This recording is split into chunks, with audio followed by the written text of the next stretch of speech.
Ijlal. Di sini saya akan menerangkan bagaimana pendapat saya tentang perkembangan pendidikan di Indonesia secara singkat. Pendidikan di Indonesia saat ini masih menghadapi berbagai tantangan, termasuk kesenjangan antar daerah, kualitas guru, ketidakmerataan fasilitas belajar, namun terdapat juga perkembangan positif, terutama dalam pemanfaatan teknologi. Dengan perkembangan teknologi, pendidikan semakin modern dan tidak hanya berpacu pada pelajaran akademis saja, tetapi juga pengembangan keterampilan lainnya. Meskipun telah ada kemajuan, masih banyak tantangan yang harus dihadapi, seperti kesenjangan antara daerah, kualitas pendidikan yang belum merata, dan kurangnya sistem. Nah, kali ini saya mencari narasumber untuk menanyakan pendapat mereka tentang perkembangan teknologi di bidang pendidikan pada masa sekarang, serta apa dampaknya bagi para siswa, guru, maupun orang tua. Stay tune ya. Selamat datang di podcast kita hari ini. Saya Ahmad Ijlal dan bersama saya ada Diva dan Rania. Hari ini kita akan membahas tentang perkembangan ilmu pendidikan di era digital dan bagaimana dampaknya terhadap siswa dan guru dan orang tua. Bisa dilanjutkan, Diva? Hai semuanya, saya Diva. Pendidikan saat ini tuh memang berbeda dibandingkan beberapa tahun lalu. Dengan kemajuan teknologi, kita melihat metode pengajaran yang lebih inovatif. Rania, apa yang kamu pikirkan? Halo, saya Rania. Saya setuju dengan yang dikatakan Diva. Teknologi itu telah membuka banyak peluang, seperti video pembelajaran, aplikasi edukasi interaktif, dan kelas online.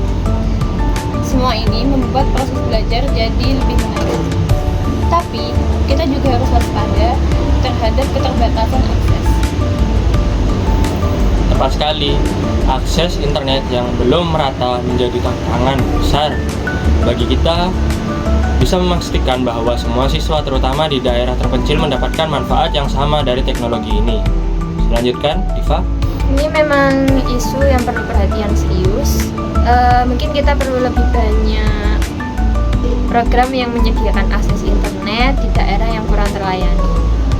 Selain itu, guru itu juga harus dilatih untuk menggunakan teknologi supaya siswa itu belajar secara lebih efektif dan menarik.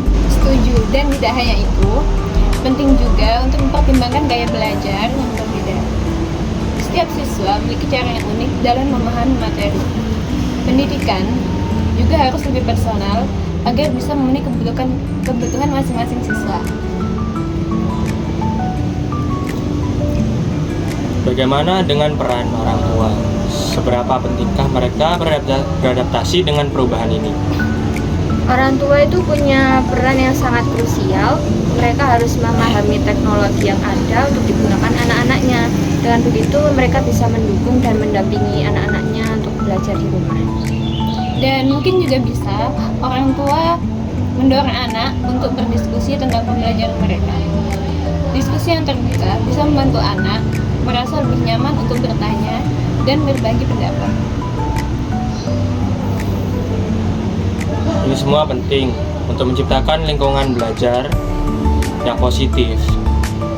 Selain itu, kita juga harus mempertimbangkan kesehatan mental siswa di tengah semua perubahan ini. Terlalu banyak tuntutan itu bisa membuat stres. Benar, Isel. Sekolah tuh perlu menyediakan lebih banyak dukungan psikologis supaya siswa merasa lebih terjaga. Kesejahteraan mental itu harus diutamakan, terutama pada masa sekarang. Jadi, inti dari percakapan kita hari ini adalah pentingnya kolaborasi antara guru, siswa, orang tua, dan teknologi untuk menciptakan lingkungan belajar yang lebih baik. Kita semua memiliki peran dalam proses pendidikan ini. Tepat sekali. Semoga diskusi kita bermanfaat bagi pendengar. Terima kasih telah bergabung. Jangan ragu untuk memberikan komentar kalian di sini. Sampai jumpa di episode berikutnya. Kami nantikan pembahasan yang lebih menarik lagi.